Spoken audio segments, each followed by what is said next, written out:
Κώστας μπροστά, ο ηθήνων νους. Μουστος δίπλα σκιές, τους τοίχους φέρνουνε φως. Θανάσης στο βάρος σηκώνει, βράχος γερός.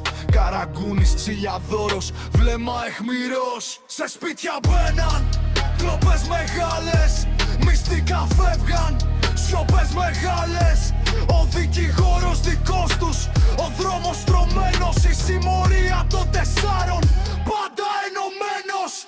Κάτω από φεγγάρια κινήσεις νυχτερινές. Πόρτες ανοίγαν σαν να είχανε κλειδιά από ψυχές. Στιβές χαρτονομίσματα, βαλίτσες γεμάτες. Μα πίσω απ' τη λάμψη οι σκιές πάντα μαύρες. Ησυχία πριν τη θύελα υπό